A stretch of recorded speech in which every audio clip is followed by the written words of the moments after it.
You just found a bug, the test case failed, you know what went wrong, and now there's this awkward gap, the gap between finding a bug and actually logging it properly.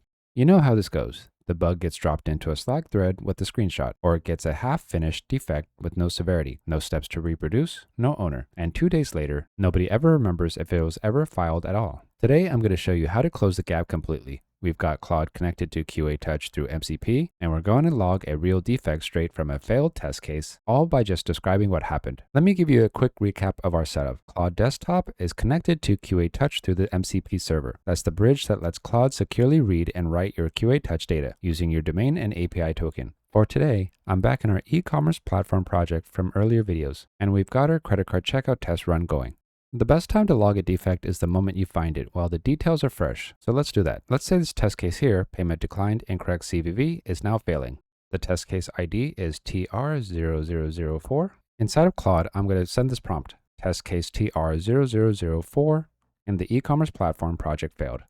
Log a defect for it. The declined card checkout shows a generic something went wrong message instead of the specific decline reason. Include steps to reproduce and expected versus actual behavior. After about a minute or two, let's take a look at what Claude did. So first, it used the QATouch MCP, found the project that we're looking for, and then it looked for the test case. It found the test case by the ID, and you can see the name of the test case is payment declined, incorrect CVV, which matches what our actual test case is in the repo. And then after that, it logged a defect. So it gave it a title, steps to reproduce, expected, actual, and impact. You should of course make sure that all of this detail is correct, but this looks like a good starting point. Let's go back to QATouch, go to issues. Inside of the issues, you can see the first new issue here is the decline checkout shows generic error instead of specific decline reason. So Claude was able to generate and push a new defect from the Claude chat using the QATouch MCP, and it shows up inside of QATouch in seconds. Another thing that we'll want to do is generate a defect report. You can do that inside of Claude using the QATouch MCP.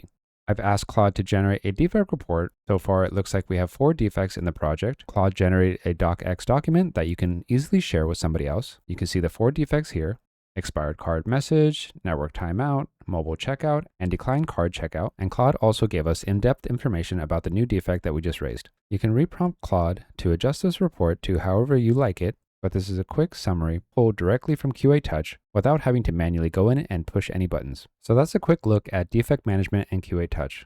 We logged a real defect straight from the failed test case and generated a full defect report that you can easily send off to your manager. We'll be continuing this topic in the next few videos, so make sure you look out for those. If you don't already have QATouch, the link to sign up is in the description, and if this video saved you some time, hit subscribe and the next one will be dropping soon.